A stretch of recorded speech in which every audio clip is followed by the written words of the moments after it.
Folks, welcome to my channel Review Rowdy. I am your host Sandosh Kushal Narsaria. Now, Bollywood has its own version of Atomic Blonde in the form of Dhakad. Atomic Blonde और धाकड़ दोनों का ही plot line almost same है. धाकड़ में कंगना रनौत एक female spy agent होती हैं जिनका code name dragon fly होता है. कंगना को यह टास्क दिया गया है कि वो रुद्रवीर यानी अर्जुन रामपाल को ट्रैक डाउन करे, जो पिछले 10 सालों से पुलिस और इंटेलिजेंस एजेंसी के रडार से गायब है. रुद्रवीर पूरे यूरोप और एशिया में एक बहुत बड़ा ह्यूमन ट्रैफिकिंग का धंधा चलाता है, जिसकी राइट हैंड कम सेक्रेटरी कम गर्लफ्रेंड दिव्या दत्ता होती हैं. तो हमारी ड्रैगन फ्लाई यानी कंगना रनौत किस तरह से पहले दिव्या दत्ता तक पहुंचती है और उसके बाद रुद्रवीर तक, यही इस मूवी में दिखाया गया है.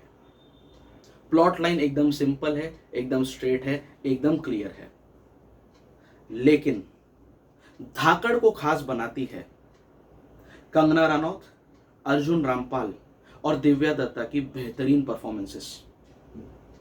धाकड़ को खास बनाती है इसका अनअपोलोजेटिक एक्शन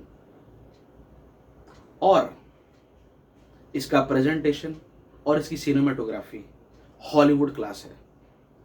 फिल्म देखकर मुझे ऐसा लगा कि डायरेक्टर रजनीश घाई ने सारे टेक्निकल एस्पेक्ट्स संभाल लिए और फिर अपने एक्शन डायरेक्टर को बोल दिया कि जा बेटा, तेरे को मैं पूरा फ्री हैंड देता हूं, मुझे बॉलीवुड में आज तक का सबसे खतरनाक और सबसे जबरदस्त एक्शन सीक्वेंसेस कोरियोग्राफ करके दे. Undoubtedly, everybody, the entire team of Thakar has given their best, has kept their best foot forward. चाहे टेक्निकल एस्पेक्ट्स हो, चाहे परफॉर्मेंसेज हो, चाहे बैकग्राउंड स्कोर हो, सब कुछ बहुत बढ़िया है, बहुत बढ़िया है. धाकड़ ने एक ऐसा बेंचमार्क सेट कर दिया है कि अब जाकर अगर किसी बॉलीवुड फिल्म मेकर को अपनी मूवी उसके एक्शन के दम पर बेचनी है तो उसको धाकड़ से बेहतर एक्शन बनाकर दिखाना पड़ेगा. Kudos to Kangana Ranaut, kudos to Rajneesh Ghai, kudos to Arjun Rampal. बड़ी एक्सीलेंट वर्क डन. इस फिल्म से मुझे सिर्फ कुछ शिकायतें हैं, बाकी सब कुछ बहुत अच्छा है. मुझे तो बहुत मजा आया फिल्म में. शिकायतें ये हैं कि इसमें कई जगह पर कुछ सीन्स में फर्स्ट हाफ में चीजें काफी ज्यादा कन्वीनियंट कर दी गई कंगना रनौत के कैरेक्टर के लिए. दूसरा, जब इतना ज़्यादा टेक्निकल एस्पेक्ट्स पे आप लोगों ने ध्यान दिया है, सारी टीम साथ में लगी है, जो स्क्रीन पर दिखता भी है, तो एक बहुत ही बेसिक सा फ्लॉ कैसे छूट गया मुझे समझ नहीं आता. इस फिल्म में ये दिखाया है कि कंगना रनौत और उनके बॉस यानी शाश्वता चैटर्जी अर्जुन रामपाल को ट्रैक डाउन करने की कोशिश कर रहे हैं. वो जैसे तैसे दिव्या दत्ता के घर तक पहुंचती है और अर्जुन रामपाल का कॉल आता है दिव्या दत्ता को. दिव्या के मोबाइल पे उसका पूरा 10 डिजिट का नंबर फ्लैश होता है. तो दिव्या के बजाय वो कॉल कंगना रनौत आंसर करती है और ये लोग आपस में एक दूसरे को धमकी देते हैं, दिस एंड दैट. तो जब तेरे पास नंबर है, आ गया है, why can't you trace that number and reach directly to Rudraveer ना. अगर ये नंबर अनट्रेसेबल है, जैसे वेडनेसडे में भी नसरुद्दीन शाह साहब बार बार वो अपना सिम चेंज करते थे, सिम डिस्ट्रॉय करते थे, तो वो उनकी लोकेशन काफ़ी जगह इधर उधर हो रही थी, तो जो पुलिस नहीं पहुंच पा रही थी. अगर वैसा कुछ सीन है तो आपको दिखाना चाहिए था. अगर नहीं है तो सीधा ट्रेस डाउन करके क्यों नहीं पहुंच गए. अपनी क्राइम पेट्रोल की पुलिस तो सारे केस ऐसे ही सॉल्व करती है, तो ये भी केस सॉल्व हो जाता है. ये एक फ्लॉ रह गया, दिखाना चाहिए थी ये चीज़, जो नहीं दिखाई उन लोगों ने. बट ठीक है, considering the canvas, considering the larger scheme of things, मैं ये चीज़ इग्नोर कर सकता हूँ. बॉलीवुड मूवी है, कुछ तो गलती करेंगे ये लोग. बट अनडाउटेडली ऐसा कुछ बॉलीवुड में आज तक नहीं बनाया गया. बॉलीवुड की मूवी किसी भी एंगल से लगती ही नहीं है. The presentation is totally outstanding. मजा आ गया फिल्म देखकर. ऑडियंस के साथ मैं भी कंगना को चीयर कर रहा था थिएटर में. सीटी ताली बजाने के लिए बहुत सारे मोमेंट्स है इस फिल्म में.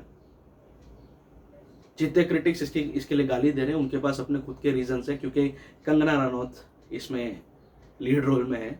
सो I can understand she will receive the flag for whatever she has done till now. But ठीक है, कंगना को साइड में रख के सिर्फ इस फिल्म के कंटेंट पर फोकस किया जाए, सिर्फ उनके परफॉर्मेंसेस पर फोकस किया जाए, तो ये फिल्म काफ़ी सारी फिल्मों को मात दे देगी.